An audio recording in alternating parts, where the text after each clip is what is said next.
কেমন আছেন সবাই? আজ আপনাদের আমি দেখাতে এলাম আমার মেয়ে বিয়ের গাছকৌটো আর কুলোটা করবে। এই গাছকৌটোর অর্ডারটা দিয়েছে মেয়েরই টিচার, তার ভাগনার বিয়ের জন্য এই গাছকৌটোটা ওকে করতে দিয়েছে। ও তো একটু ভালো ড্রয়িং করে, আপনাদের আশীর্বাদে সুন্দর ড্রয়িং করে, অনেক অ্যাওয়ার্ডও পেয়েছে। প্রথম এই একটা বিয়ের অর্ডারও পেল। এর আগে আপনারা তো জানেন ও অনেক মাটির থালা অর্ডার পেয়েছিল জন্মদিনের, সেগুলো কাস্টমারদের তৈরি করে দিয়েছে কাস্টমাইজ করে। এটাও কাস্টমাইজ করাই গাছকৌটো হচ্ছে।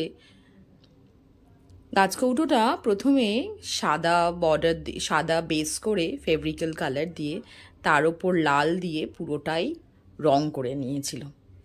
রং করার পরে ও আবার ফেব্রিক্যাল কালার দিয়ে সেটা আস্তে আস্তে ডিজাইন করছে।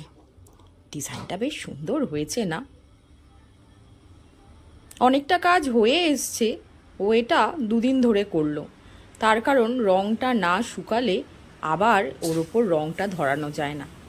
তাই কিছুটা ডিজাইন করে রেখে দিয়েছিল, আবার পরের দিন সেটাতে আবার রং করলো। খুব সুন্দর হয়েছে, কিন্তু দেখতে এত ভালো লাগছে। প্রায় শেষের দিকে আজও রাত জেগেই এটা করলো, কারণ না কমপ্লিট করলে টাইমে তো ও দিতে পারবে না যার কাছ থেকে অর্ডারটা নিয়েছে। এরপরেও একটা ও কুলোর ওপর ড্রয়িং করতে হবে, সেটাও কাস্টমাইজ করে দিয়েছে। এটা বেশ সুন্দর হয়েছে না? দারুণ লাগছে দেখতে। ও দেখুন, আমি আপনাদের একটু দেখাই ও কি কালার ইউজ করেছে। এই কালারগুলো ও ইউজ করেছে, আর্টিস্ট কালার। এই সবগুলো কালার দিয়ে করেছে। আপনাদের ভালো লাগলে আপনারাও বলতে পারেন, আপনাদেরও করে দেবে।